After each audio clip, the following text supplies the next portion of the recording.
Well, hello everyone.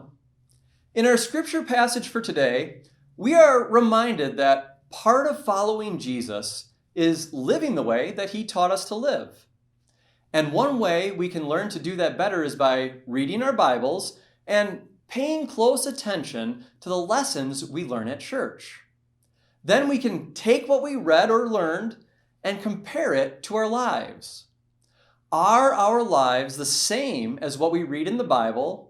Do they match up? Or are there some things that are different? And if something is different, what do we need to change in our life to make it match so that it's the same as what we read in the Bible? Let's do an exercise to help us better understand. On the screen now, you can see a picture. Look very closely at this picture. Notice all the details because in just a moment, I'm going to swap it with a similar picture that has a few things that are different about it. And your job is to try to notice all the differences. So take one more good look and get ready. All right, now try to spot all the differences here. What things are added that weren't in the picture at first? Can you find them all? Let's see. Did you get this one? Or how about this one? Or that one? Or any of these? And sometimes when we compare our lives to the Bible, we can also find differences.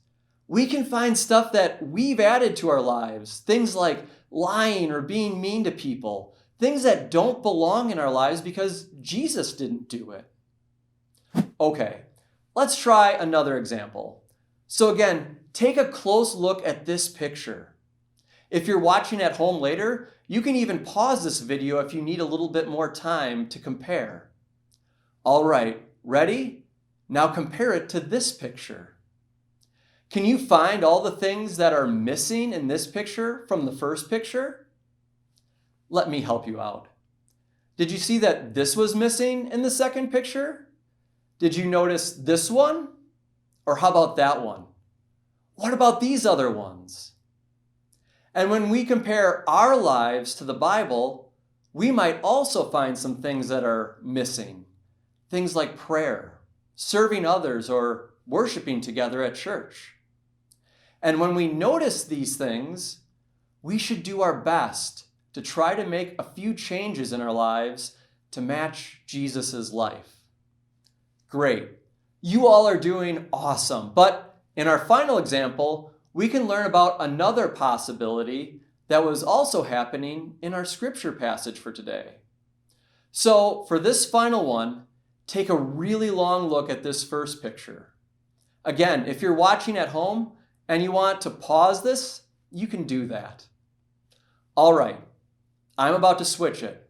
So get ready to find all the differences. Are you ready? Here we go. Confused? Don't know where to start? I bet, because these are two completely different pictures. There's nothing to compare or change because they have nothing to do with each other. And that's what Paul wants his readers to understand in our scripture passage. Their lives don't look anything like Jesus' life. And the point is that when we are trying to follow Jesus, we'll always need to make a few little changes to add in things that are missing in our lives or things that we've added that shouldn't be there. But sometimes we also need to make sure that we have the right picture of Jesus and the life he wants us to live. Because if it isn't much different than what everyone else does, or if knowing Jesus doesn't make major changes to the way we live, then maybe the picture of Jesus we have in our mind is completely different than the actual picture of Jesus' life. And so our goal should always be to see clearly the real picture of the life Jesus calls us to live and make all the changes, big and small, so that it matches the life that Jesus himself lived. And I hope that helps you all understand our scripture passage just a little bit better. Goodbye, everyone.